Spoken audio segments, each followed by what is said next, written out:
Hi, I'm Stacy Tarrant, one of the ketogenic dietitians here at Boston Children's Hospital. And I'm Sarah Bryce, the Program Manager of Culinary Services. And if there's one thing that kids on the ketogenic diet really miss, it's sweet treats. So Sarah, I heard you have something that's going to help satisfy that sweet tooth. I think so. We are today going to be making a peanut butter cup. The first thing we're going to do is make sure our oven is preheated to 350 degrees, and then we are going to make our base layer. While the base layer is in the oven, we can make the other layers. So what we're going to do, would you like to mix or do you want me to? I'll tell me what to do and I'll do what you say. Sounds perfect. So let's mix the dry stuff together first. So you're going to take your almond flour, Okay. coconut flour.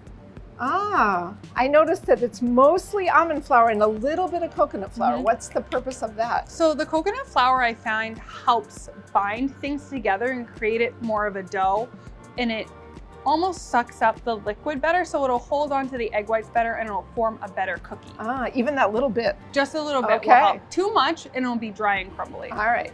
And So then you're gonna add your salt in, yep, Okay. and then monk fruit, All right. For a And little that's- sweetness. a little sweetness, and that's 100% pure monk fruit. Okay. And you can just stack those up over there. So what we're gonna do in this bowl, I have egg whites, and I'm gonna add the vanilla in, and then our melted coconut oil. And you can melt this quickly in the microwave. We're gonna make sure we scrape every little bit out. And then I like to mix this together before I add it to the dry ingredients. Okay. So I just make sure this is combined. And then what we can do, this is okay that this isn't mixed. You can mix it beforehand if you want. So we're again gonna take this, scrape every last bit out, and then would you like to mix? Sure. All right, and then you're gonna mix that really well.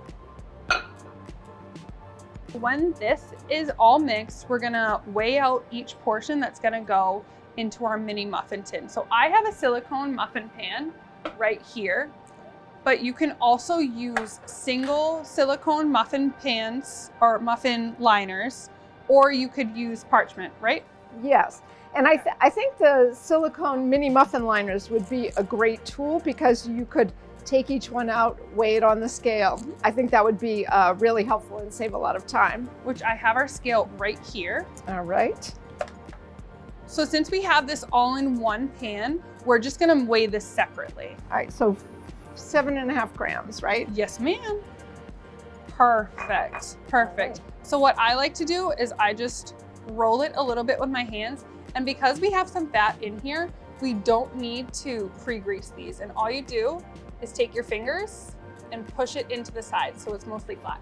Okay. And then you continue for the rest of the pan.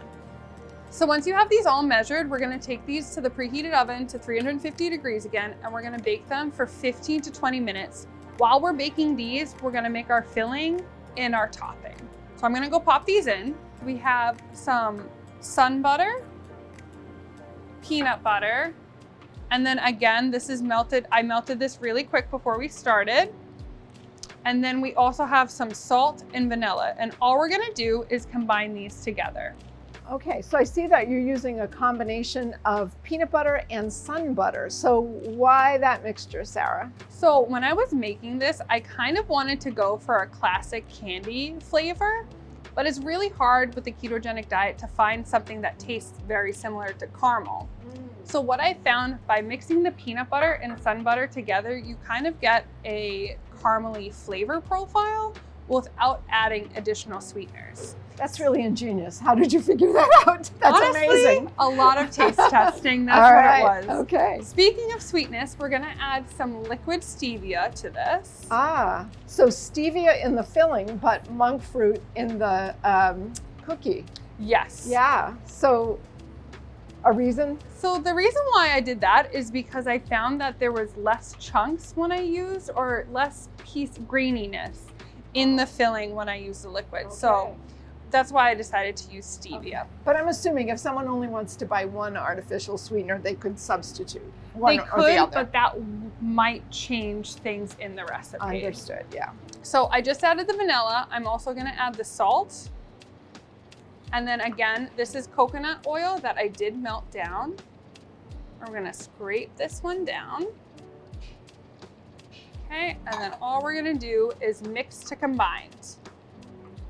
You can use a spoon, you could use a whisk, but I find using the same spatula works well because it's less dishes. Yes. So once this is all cohesive, we can start on the next layer. So this is gonna go in the middle. So we're gonna have the cookie, which we just have in the oven. And then we're gonna have this caramely peanut butter layer.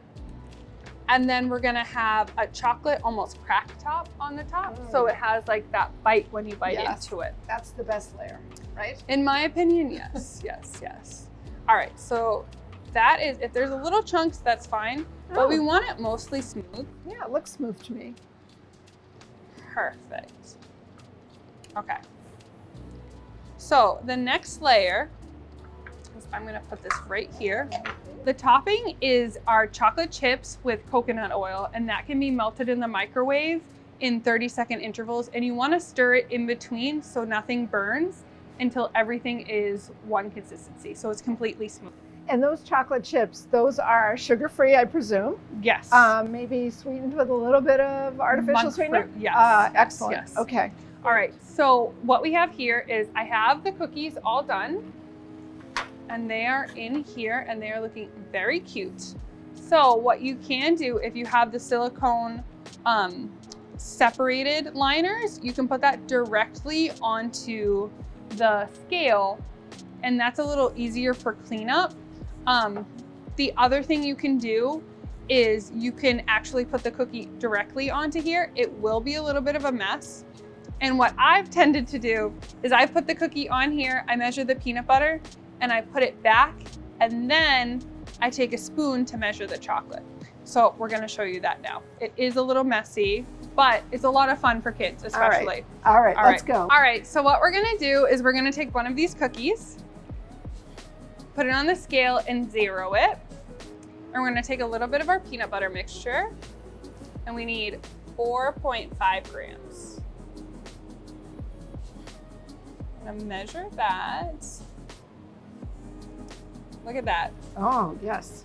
That's a good amount of peanut butter. Perfect. All right. So what you can do is put these back. I like putting these back into the cup and then measuring the chocolate with a spoon over here and then drizzling it over. Until it's coated. And then when that's set, I like to put it in the fridge or freezer to set, and then they can stay in the freezer for a couple of weeks. And these are a great sweet treat at a 2.8 to 1 ratio. Would you like to try one? I would love to try one. All right, I have some in the back. Let's see. So these are them when they're all done and they've been cooled. So they are all set. There you go. All right, are you gonna be joining me? Of course. Do you want to cheers? Sure. All right. Cheers. Cheers. These taste just like my favorite candy bar. They're really good. They are delicious. Mm-hmm.